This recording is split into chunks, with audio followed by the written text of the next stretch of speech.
कहते थे ये 100 जन्म भी ले लेंगे तब भी मंदिर नहीं बना पाएंगे।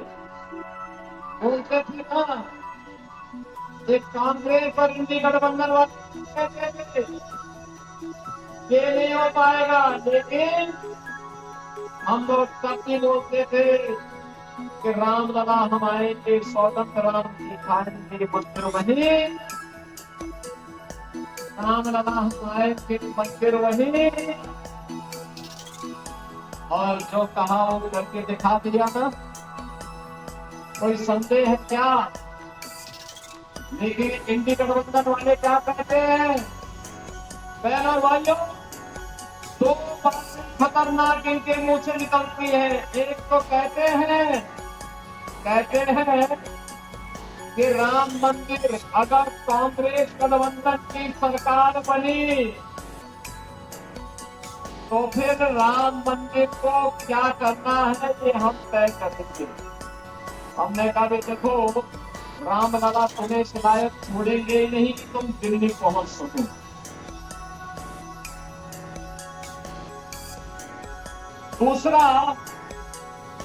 दूसरा इन लोगों के द्वारा हमेशा प्रयास किया गया, ये डराते थे, कहते थे अगर राम मंदिर हिंदुओं के पक्ष में का फैसला आ गया तो दंगे हो जाएंगे, खून की नदियां बह जाएंगी। और बहनों और भाइयों, अयोध्या में माननीय उच्चतम न्यायालय का फैसला राम मंदिर के पक्ष में आया। प्रधानमंत्री जी ने कृपा करके वहां शिलान्यास भी दिया, राम मंदिर का निर्माण भी हुआ, रामलला विराजमान भी हुए, कहीं तिनका नहीं हिला, गंगा को साफ साफ दूर किए। और मैं इंडी गठबंधन वालों को भी कहना चाहता हूं, उत्तर प्रदेश में तो पिछले 7 वर्ष में कोई गंगा ही नहीं हुआ। अगर हम लोग रामलला को आप सबके आशीर्वाद से, भारत की जनता के आशीर्वाद से, मोदी जी के नेतृत्व में अयोध्या में विराजमान कर सकते हैं तो बड़े बड़े माफिया और दंगाइयों का राम नाम सत्य है कि यात्रा भी निकालना। और ये हुआ है ना, देखो पहले तो बड़े बड़े माफिया वहां पर सत्ता का संचालन करते थे, धमकाते थे, अराजकता फैलाते थे, बेटी और व्यापारी की सुरक्षा के लिए खतरा बने हुए थे, वहां के विकास से बैरियर बने हुए थे। हमने बुलडोजर चला करके एक झटके में उनकी सफाई की। आज आप देख रहे होंगे उत्तर प्रदेश में सारा अतिक्रमण समाप्त हो गया। अब वहां दंगा का कोई सोचता ही नहीं है। अब तो बहनों और भाइयों, उत्तर प्रदेश में कोई सड़क पे नमाज भी नहीं पढ़ता।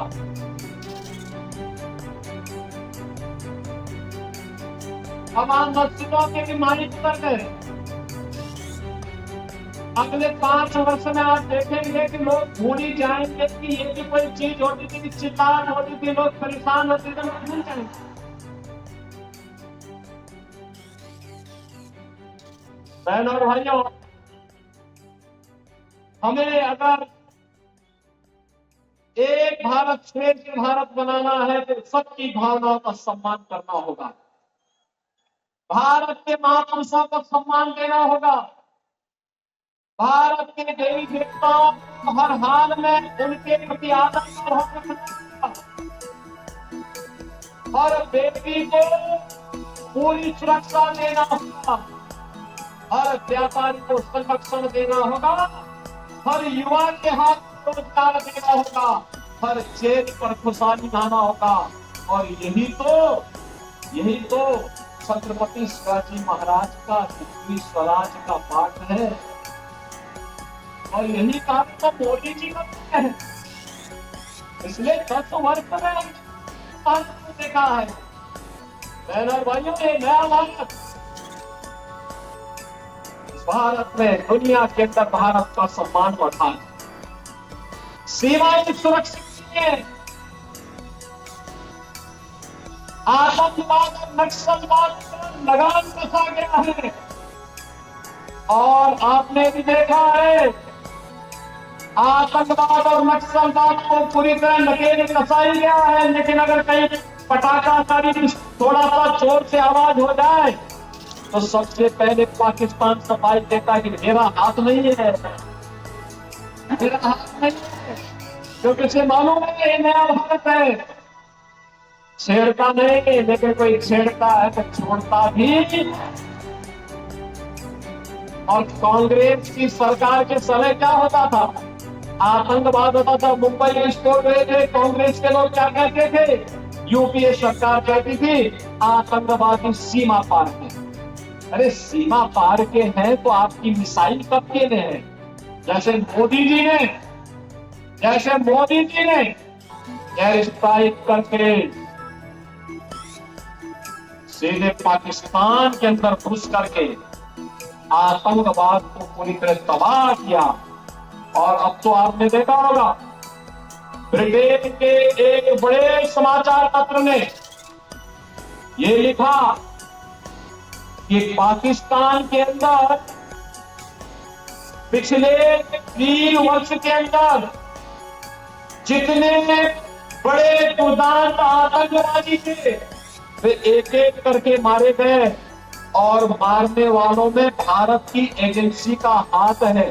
भाई, जो हमारा दुश्मन है हम उसकी पूजा थोड़े करेंगे।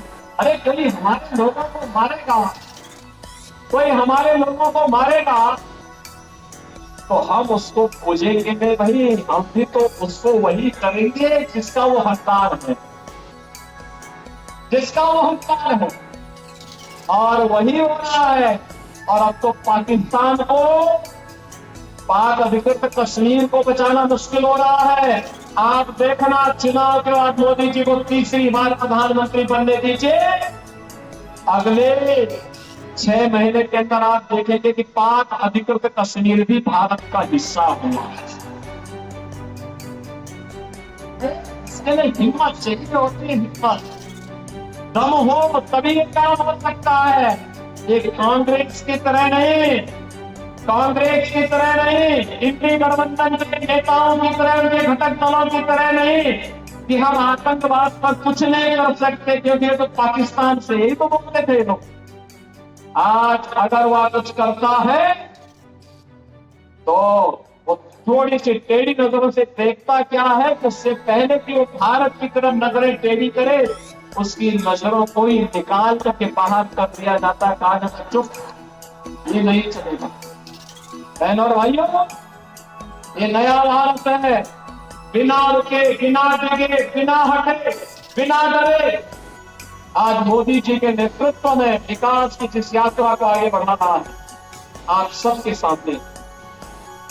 अभी मैं देख रहा था मुंबई से नागपुर का समृद्धि एक्सप्रेस में, मैं देख रहा था महाराष्ट्र के अंदर इंफ्रास्ट्रक्चर मोदी जी के नेतृत्व मार्गदर्शन में माननीय गडकरी जी ने इतना अच्छा इंफ्रास्ट्रक्चर दिया। हाईवे का, रेलवे का कितना अच्छा इंफ्रास्ट्रक्चर हुआ है। नमो भारत, वंदे भारत, अमृत भारत, अत्याधुनिक वर्ल्ड क्लास ट्रेन, मेट्रो, और युवाओं के लिए IIT भी है, IIM भी है, IIIT, NIT, world class university, AIIMS, दोनों का एक साथ है। लोगों को अच्छी स्वास्थ्य सुविधा भी मिल रही है और एजुकेशन के बेहतरीन संस्थान भी आज प्राप्त हो रहे हैं। हर घर नल भी है और नल पर जल भी है। बहनों और भाइयों, आप सोचो, कांग्रेस और इंडी गठबंधन जो आज बना, इनके समय में गरीब भूख से मरता था। आज मोदी जी 25 यानी 80 करोड़ लोगों को फ्री में राशन दे रहे हैं। 80 करोड़ लोगों को फ्री में राशन। और यही नहीं, जो लोग पाकिस्तान का राग अड़ाते हैं, इनसे बोलो कि जितनी पाकिस्तान की आबादी है उससे ज्यादा लोगों को मोदी जी ने 10 वर्ष में गरीबी रेखा से उभार कर विशाल जीवन जीने के लिए बनाया। 23 करोड़ संपन्न पाकिस्तान, आप सोचो कहां पहुंचा दिया इन्होंने पाकिस्तान को। अरे हिंदुस्तान में रहता तो भूखों नहीं मरता, उनको भी फ्री में राशन मिलता। लेकिन आज गली मोहल्लों में वो जीव लड़ते हैं ना एक रोटी के टुकड़े के लिए, नहीं पाकिस्तान में 1 किलो आटा के लिए सीना चपटी होती है। आंदोलन चल रहे हैं, धरना प्रदर्शन चल रहे हैं, बड़े बड़े अभियान चल रहे हैं, आगजनी हो रही है, तोड़फोड़ हो रही है, क्योंकि खाने के लिए कुछ भी नहीं है पाकिस्तान में।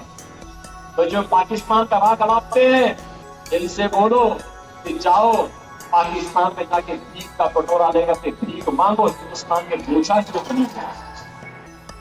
जाओ ना वहीं पे, जाओ वहां पे पाकिस्तान के बाद जाकर के वहीं रहो। क्यों हिंदुस्तान में बोझा बने हुए हो? हिंदुस्तान के बोझे को दूर करने की आवश्यकता है।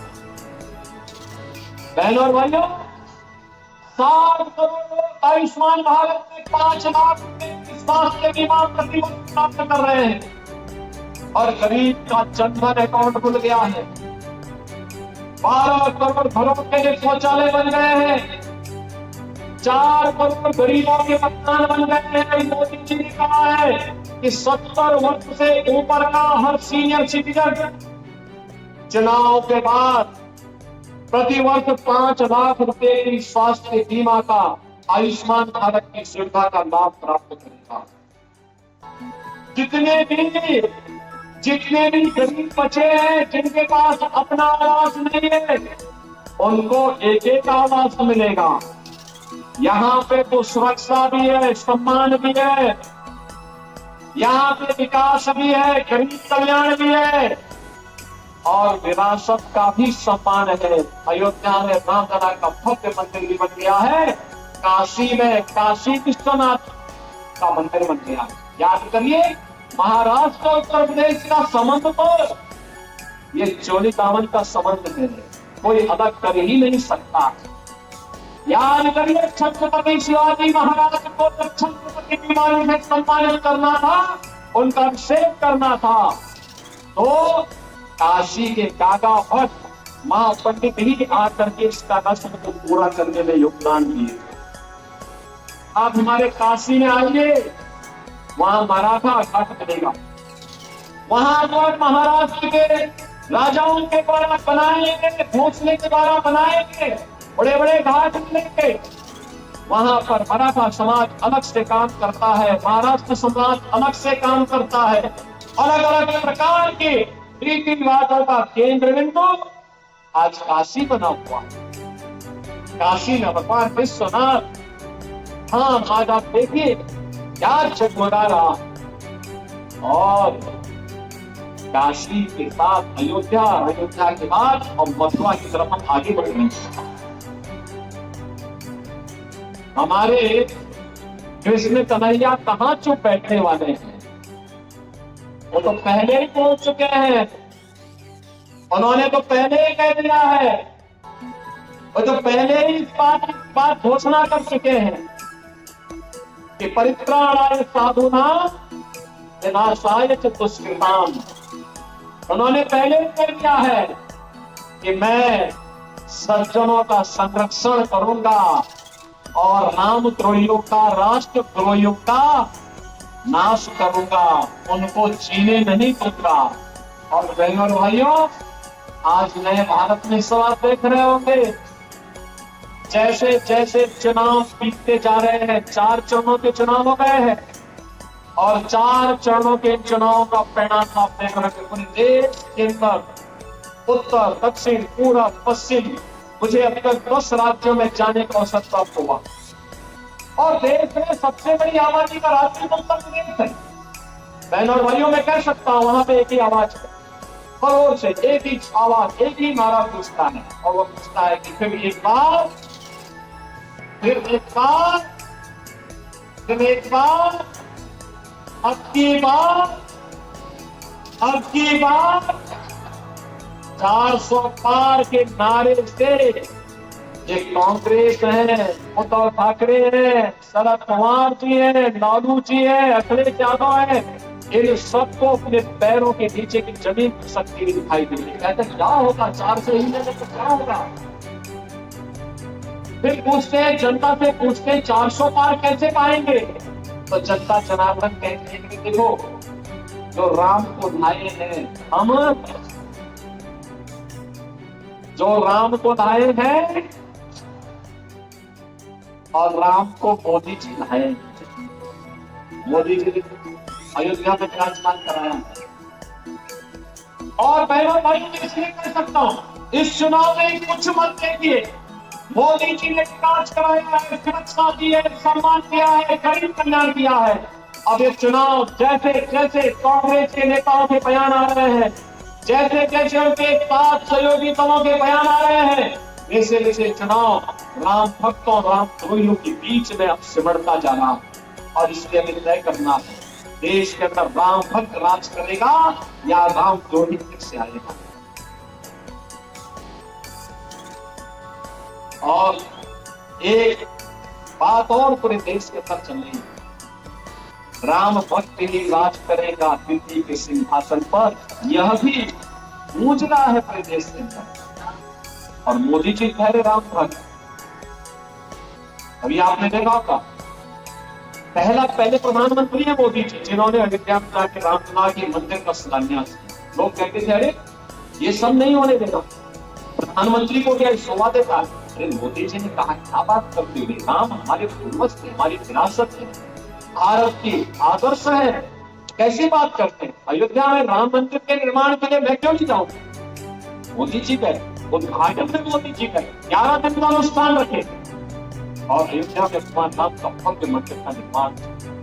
बहनों और भाइयों, मैं आप सबसे अपील करूंगा, भारतीय जनता पार्टी अपने सहयोगी दलों के साथ इस चुनाव में भाग, जो भारत के हित में, जो भारत को दुनिया की महाताकत बना दे, भारत को एक आत्मनिर्भर विकसित भारत बना दे, वह कार्य केवल मोदी जी कर सकते हैं। मोदी जी के नेतृत्व में होगा। ये कांग्रेस के साथ जितने भी इनके अगल बगल के चट्टे बट्टे हैं, ये सभी के सभी लोग अब जब इनके पास सारे हथियार समाप्त हो गए हैं, अभी गाली गलौज को कराए, गुमराह करेंगे, अनर्गल प्रलाप करेंगे, झूठी घोषणाएं करेंगे, आपको बहकाने का काम करेंगे। इनके बहकाने में आने की आवश्यकता नहीं। ये वो कांग्रेस नहीं जिस कांग्रेस को हम सोचते हैं, ये गांधी जी वाली कांग्रेस नहीं, गांधी जी वाली कांग्रेस नहीं है। गांधी जी ने तो 1947 में कह दिया था कि कांग्रेस का विसर्जन कर दो। और मैं आज आपसे कहूंगा, ये समय है, यही समय है और सही समय है, कांग्रेस और इंडी गठबंधन को विसर्जन करने का समय है, क्योंकि अब तो रास्ता आ ही गए। बहनों भाइयों, इस नए भारत में विरासत का सम्मान होगा। देखिए मोदी जी विरासत के सम्मान की बात करते हैं और कांग्रेस के लोग क्या कहते हैं, इंडी गठबंधन वाले कहते हैं हम विरासत टैक्स बनाएंगे। अरे मेहनत आपके बाप दादा करेंगे, आपके ग्रैंडफादर ने, आपके फादर ने प्रॉपर्टी बनाई, अब ये इसका एक्सरे करवाएंगे, सर्वे करवा करके फिर इसमें से आधी प्रॉपर्टी में कब्जा करेंगे, फिर उसको मुसलमानों को आवंटित करेंगे। कोई रोमनी आएगा, कोई बांग्लादेशी आएगा, कोई पाकिस्तानी आएगा, कोई अफगानिस्तानी आएगा, क्या आप इसको स्वीकार करेंगे क्या? भाइयों, इंडी गठबंधन में औरंगजेब की आत्मा घुस चुकी है, इसको मत आने देना। औरंगजेब को पहले ही छत्रपति शिवाजी महाराज समाप्त कर चुके हैं। अब महाराष्ट्र के अंदर औरंगजेब और उसकी संतानों को नहीं आने देना। आप सहमत हैं? सहमत है ना? मोदी जी के नेतृत्व में अब की बार 400 पार के लक्ष्य की तरह महाराष्ट्र बन रहा है ना।